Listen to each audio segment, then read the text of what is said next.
என் இதய வானில் சிறகடிக்கும் அனைத்து உறவுகளுக்கும் நன்றி. நான் ராமநாதபுரத்திலிருந்து 2 நாளைக்கு முன்னாடி தஞ்சாவூர் போயிருந்தேன். என்னுடைய ஒரு நிகழ்ச்சிக்காக போயிருந்தேன். எனக்கு அந்த ராஜராஜ சோழன் கட்டிய அந்த கோயில், தஞ்சை பெரிய கோயில், அதற்கு போய் வீடு எடுக்கிறதுக்கான ஒரு வாய்ப்பு கிடைச்சது.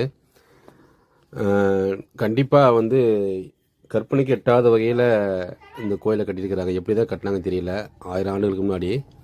இந்த நவீன காலத்தில் எந்த மாதிரி கட்டிடம் வேணால் கட்டலாம். கடலில் கட்டலாம், நிலத்தில் கட்டலாம், ஆகாயத்தில் கட்டலாம், எப்படியோ நவீனம் வந்துருச்சு. ஆனால் எந்த நவீனமும் இல்லாத காலத்தில் இவ்வளோ பெரிய கல்லை எப்படி மேலே ஏற்றி கட்டினாங்கன்னு தெரியல. ஒவ்வொரு கற்களும் டன் கணக்கில் இருக்குது.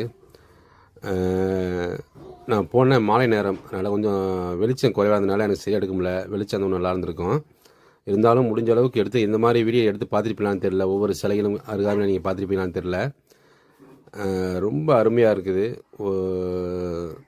இன்னொரு விஷயம் என்னென்னா, சுற்று வட்டார பகுதியில் நிறைய கட்டிடங்கள் வந்துட்டுருக்கு.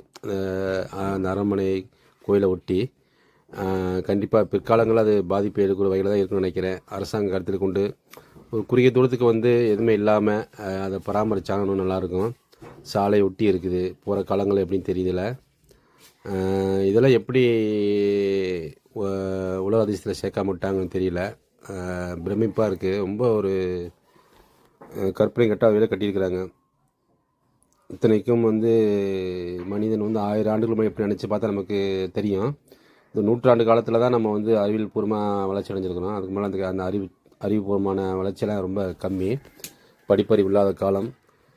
ஆனால் மனிதனுடைய மூளை எந்த அளவுக்கு செயல்பட்டுருக்குப்பா. இறைவன் கண்டிப்பாக அந்த காலத்தில் இந்த வாய்ப்பு இறைவன் எல்லாத்துக்கும் வழங்கியிருக்கான்னு நினைக்கிறேன். கற்பனை கெட்டாத வகையில் இருக்குது.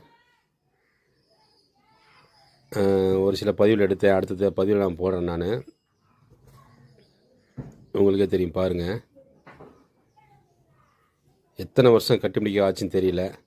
எத்தனை ஆயிரக்கணக்கான குதிரைகள், ஆயிரக்கணக்கான யானைகள், இதெல்லாம் கண்டிப்பாக அதோடய உழைப்பு இதில் அதிகமாக இருந்திருக்கும். ஏன்னா இல்லாமல் செய்ய முடியாது. மனிதனால் இந்த அளவுக்கும் செய்ய முடியாது. எல்லாருடைய உழைப்பும் இதில் பங்களிச்சிருக்கு. நீர், நிலம், காற்று, இது எல்லாத்தையும் தாங்கக்கூடிய வகையில் வடிவமைச்சு கட்டியிருக்கிறாங்க.